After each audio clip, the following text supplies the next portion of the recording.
नमस्ते फ्रेंड्स। सबसे पहले मैं आप सबको दो या तीन चीज़ बताना चाह रहा था। आज हमारे त्रिपुरा के बहुत लोग बेंगलोर, चेन्नई, केरला, गुवाहाटी, शिलोंग, दिल्ली, महाराष्ट्र में फंसे हुए हैं। बहुत लोग मुझे रोज़ फ़ोन करके बोल रहे हैं कि हमें वापस आना है। मुझे लगता है कि ये हमारा कर्तव्य बनता है। It is a duty to get our people back to our state. Government, मैंने मुख्यमंत्री जी से खुद बात किया था, उन्होंने हमें आश्वासन दिया था कि वो कुछ कर रहे हैं। लेकिन मेरा एक पर्सनल भी एक दायित्व बनता है कि मैं अपने त्रिपुरा लोगों के लिए कुछ करूं और अपने त्रिपुरा के लोगों के लिए कुछ करूं।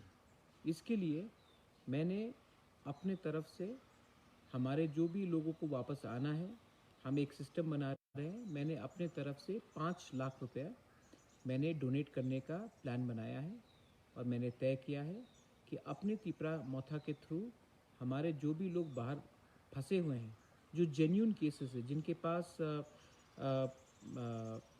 सचमुच फाइनेंशियल प्रॉब्लम है।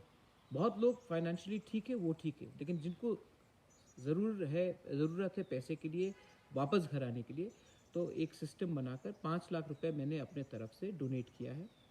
और मैंने अपने त्रिपुरा के और त्रिपुरा के बाहर भी बहुत लोग हैं जो जिनके पास पैसा है। मैंने उनको भी कहा है कि हमारे संगठन में आप डोनेट करके हमारे जो भी बाहर के लोग हैं जो फंसे हुए हैं, जिनको आना है, जिनके पास फाइनेंशियल प्रॉब्लम है, उनको उनके लिए उनको मदद करने के लिए, उनके टिकट के लिए, उनको वापस आने के लिए हमें रुपया डालकर उनको वापस लाना चाहिए। ये मैंने खुद इनिशिएटिव अपने आप से लिया है। मुझे लगता है कि ये समय है, हमको दिखाना चाहिए कि हम अपने दफा के साथ हैं, हम अपने कम्युनिटी के साथ हैं। ये समय नहीं है कि मैं उस पार्टी में हूँ, मैं उस दल में हूँ, मैं ये हूँ, मैं वो हूँ। ये टाइम नहीं है। दूसरा बात है कि मैंने ये भी देखा है कि बहुत लोगों ने हमें हेल्प किया है। किसी ने 100 रुपये देकर, किसी ने 500, किसी ने 700, किसी ने 2000। बहुत लोगों ने